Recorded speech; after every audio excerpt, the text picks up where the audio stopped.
What is Air Assault School?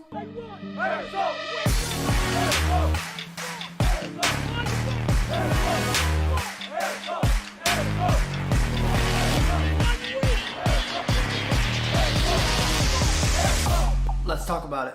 Damn, it feels good to be back. Welcome back to the channel. My name is Son French, and on today's episode, here's the drill. I'm going to be talking about my tips, tricks, and truths about Air Assault School. So what is Air Assault School? This is a school that's going to teach you sling load operations, sling load inspections, sling load rigging. Also going to teach you how to rappel. And yeah, it's the toughest 10 days in the military. That's what they say. The toughest 10 days. Yeah, it sucked. So the first thing I'm going to lay out is exactly what you're going to do for those 10 days. Well, 0 day plus those 10. We'll get into it later. But I'm going to lay out exactly what you're going to do for phase 1, 2, and 3. Let's go. So on 0 day, yeah, 0 day, it's a real day. I don't know, but it's 0 day. On 0 day, you're going to do your 2-mile run in OCPs with PT shoes on. You got 18 minutes. Don't come in 18 minutes. Bye-bye. Go home. See you later. After that, you're going to do the obstacle course. On that obstacle course, you're going to have 2 obstacles that you mandatory have to complete. And that's the tough one and the confidence climb. If you can't do those, bye-bye. Go home. See you later. You're going to get smoked during this obstacle course. I promise you, it's going to get smoked. I hope you hydrate. It's going to be a long 0 day. After that, you're going to do your inspection layouts. If you don't have it, bye-bye. Go home. See you later. Bring all your stuff. On the day 1, first thing you're going to start with is PT. Don't matter how bad that body is, you better get up and get it in gear. Then you're going to move on to in-processing. We're going to in-process. I hope you brought all those sets of orders, all those checklists, all those signed off documents, because this is where you have it. If you don't have it, bye-bye. Go home. See you later. After that, you're going to start your classroom introduction, and you're going to start in the introduction to aircraft orientation, phase 1. Day 2, you're going to start early in the morning, real early in the morning. Ooh, man. To do your 6-mile ruck. In that, I hope your ruck has all the inspectable items, because when you get back, you're going to do the inspection layout. If you ain't got it, bye-bye. Go home. See you later. In that 6-mile ruck, you're going to have a total of an hour and a half to complete those 6 miles. The rest of that day concludes with classroom portion and getting a bunch of slideshows. Stay awake or you ain't going to pass. On to day 3, weapons PT. You're going to wake up and you're going to do weapons PT. It's a smoke show. Trust me. And you're going to finish off that day with a bunch of classroom instruction. Stay awake. That's the way you're going to pass. I promise you. And the last day of phase 1 is day 4, where you're going to do your 4-mile run, and you got to do it in 36 minutes. You fall out of formation, bye-bye. Go home. See you later. This is also a closeout to phase 1. Phase 1, you're going to do your written exam. You must score 70% or higher. If you fail it, you'll get a second chance. You're also going to do your hand and arm signal test, where you have to get 7 out of 10. Don't fail it. Now at the end of that day, after dinner, you're going to do sling load operations, and you're going to start to learn about the intro to phase 2. Now phase 2, as you can see here, is just 2 days, because you kind of get a half day in that day 4. Day 5, you're going to learn sling load inspections and sling load rigging operations and sequences. This is going to teach you how to rig up sling loads from a Humvee, LMTV, to a water buffalo. All of those, it's going to teach you how to rig it up. Then we're going to teach you how to do sequences and figure out your inspection sequence so you can identify those deficiencies. On to day 6, this is the big day. This is the day everybody fails. Pay attention, look up, yep, wake up you. Pay attention, wake up over there. This is the day everybody fails. Sling load operations, where you're gonna have to inspect 4 out of 6 loads, and you have to pass and get 3 out of 4 deficiencies on each load. At least 4 out of 6, and you're only gonna have 2 minutes. You're gonna do sling loads all day on that day. You're going to get tested out. If you fail, you're going to stay back, you're going to be retrained, and you're going to be retested. If you fail again, bye-bye. Go home. See you later. Now on to phase 3, the last few days of Air Assault School. This is where you're going to have no PT. Nope, not until your 12-mile ruck. Let's start out the first day with rappelling. You're going to have your intro to rappelling. You're going to have a couple slideshows in the classroom, and then you're going to get out to the rappel tower. Once you get out to the rappel tower, you're going to have your rappels. You're going to be taught intro to rappelling, and then you're going to be taught how to do your Swiss seat, how to hook up. Those are going to be testable things, as you can see there, on day 8. On day 8, you're going to be graded on your rappels. You're going to do 3 rappels. Then you're going to be graded on a Swiss seat, where you're going to have 90 seconds to rig up in a Swiss seat, or you're done. Bye-bye. Go home. See you later. You're going to have 15 seconds to hook up. and lock your carabiner. I said it for everybody. Lock your carabiner.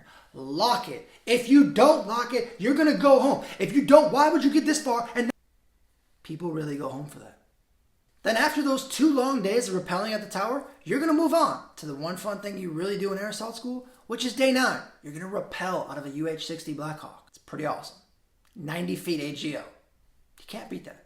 That's the only thing you're going to do that day, followed by graduation rehearsal, and roll into a very, very early morning of graduation day on day 10, which is kind of day 11 with 0 day.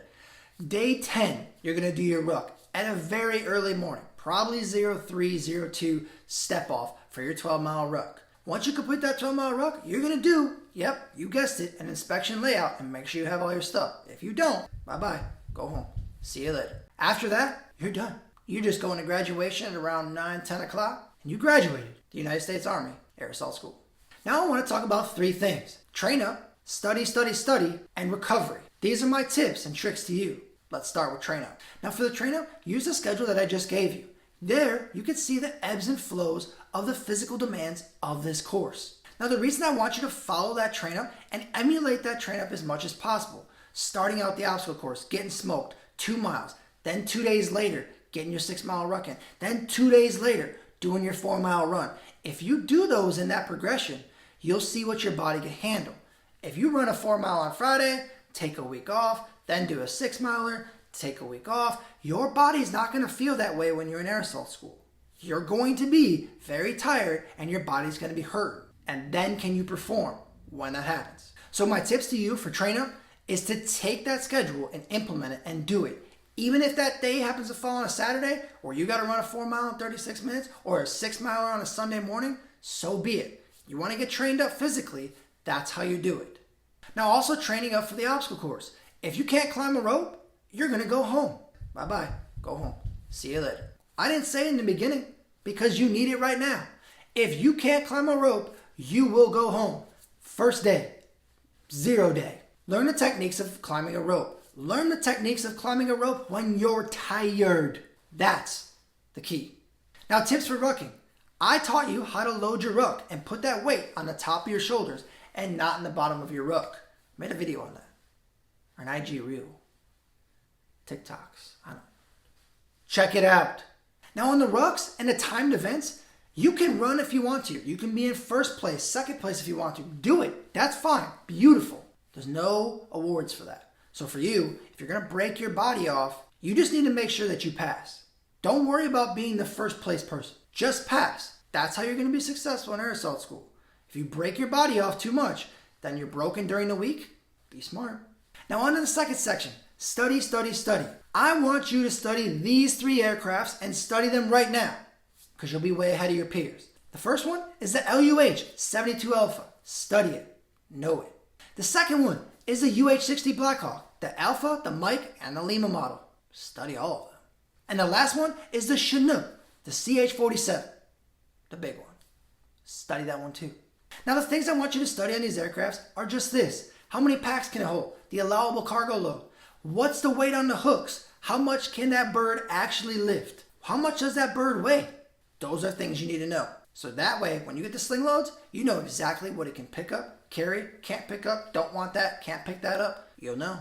You'll pass. Study it. Don't worry about studying the hand and arm signals. It's going to be easy, super, super easy. The phase 1 test, if you pay attention, you'll pass. Pay attention. It's Army stuff. They're going to stomp their feet and be like, hey, this is in the test.